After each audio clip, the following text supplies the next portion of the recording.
Betul. Kasih apa anak-anak? Kasih D, kasih O, kasih W. Wow, hebat.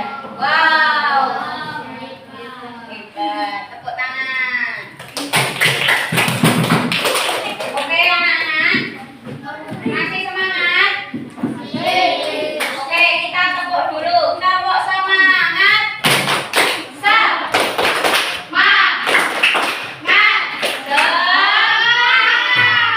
Ulangi lagi, ada yang nggak tepuk. Ulangi lagi, tepuk semangat.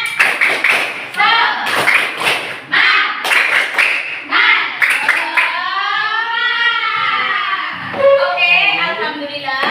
Selanjutnya, tadi setiap kelompok sudah mempresentasikan hasil dari diskusi kalian. Sekarang, Bu Guru akan mengevaluasinya.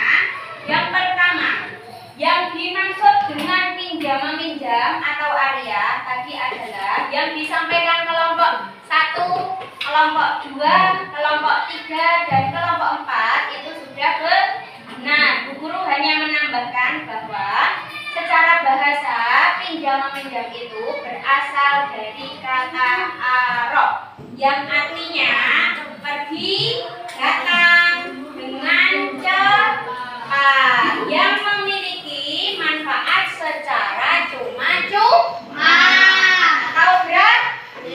atau gratis. Yang kedua, untuk rukun identifikasi pada kasus tadi dari kelompok 1, kelompok 2, kelompok 3, dan kelompok 4 itu sudah benar. Siapa tadi yang meminjam? Hasan. Yang punya sepeda punya siapa? Arif. Terus barangnya apa? Sepeda. Ada akad dan ijabnya, yaitu tidak boleh ngebut karena sepedanya masih baru. Yang ketiga, syarat-syarat pinjam-meminjam yang dimasuk tadi dalam barangnya. 1, barangnya sepeda tadi halal. Yang kedua, bertahan lama. Nah, yang ketiga apa anak-anak? Bermanfaat, karena Hasan meminjam sepeda Syarif untuk kemana tadi? Ke rumah paman. Yang keempat ada ijab dan qabul. Nah, yang keempat, dari kisah kasus tadi ada terdapat pelanggaran yang dilakukan oleh Hasan. Apa tadi pelanggarannya? Ya, dia padahal udah dipesan sama Syarif tidak boleh ngebut-ngebut, tapi Hasan malah ngebut balapan. Akhirnya sepedanya rusak, terus remnya belum. Gimana? Nah, pelanggarannya seperti itu tadi ya. Jadi kalian kalau minjam sama teman itu nggak boleh sembarangan. Oke? Nah, hukum asal muasal meminjam atau area, dengarkan baik anak-anak, itu hukumnya mubah. Oke? Hukumnya apa? Mubah. Nah, menjadi wajib, haram atau sunnah itu tergantung dari konteksnya. Menjadi haram tadi, kenapa kok Hasan kok meminjam Syarif kok jadi haram? Karena apa tadi? Kalau Hasan tadi tidak istilahnya memperbaiki sepedanya Syarif, berarti haram. Karena apa? Yang dirugikan pemilik sepedanya. Siapa tadi pemiliknya? Syarif. Menjadi sunnah kalau si Hasan tadi bertanggung jawab memperbaiki sepedanya Syarif. Terus kalau menjadi wajib apabila keluarganya Syarif ada yang sakit, terus mau ke rumah sakit tapi tidak punya sepeda, terus pinjam sepedanya Syarif karena keadaan darurat, menjadi wajib karena sangat dibutuhkan. Nah, sampai di sini bisa dimengerti? Bisa.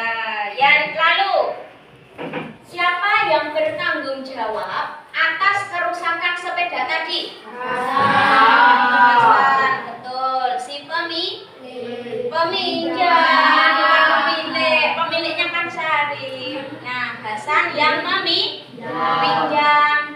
Yang kedua, hukum pinjam meminjam tadi berubah. Yang tadinya sunnah berubah menjadi haram. Karena apa? Kalau Hasan tidak bertanggung jawab. Kalau bertanggung jawab, tetap hukumnya menjadi sunnah. Diingat bahwa hukum pinjam meminjam tadi adalah mubah karena tolong menolong kepada sesama.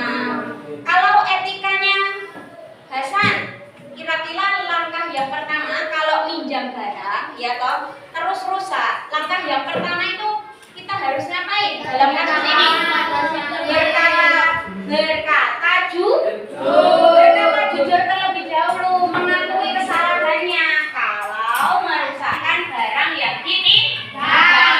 Habis minta maaf, terus ngapain?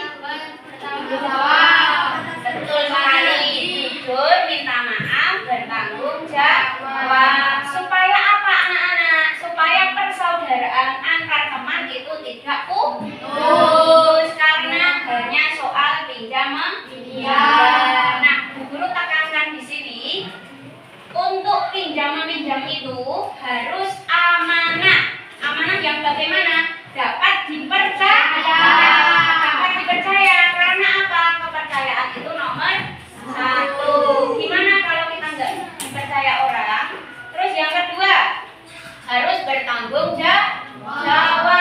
Kalau ada sesuatu hal yang tidak sesuai dengan keinginan kita, pas waktu meminjam juga harus bertanggung jawab.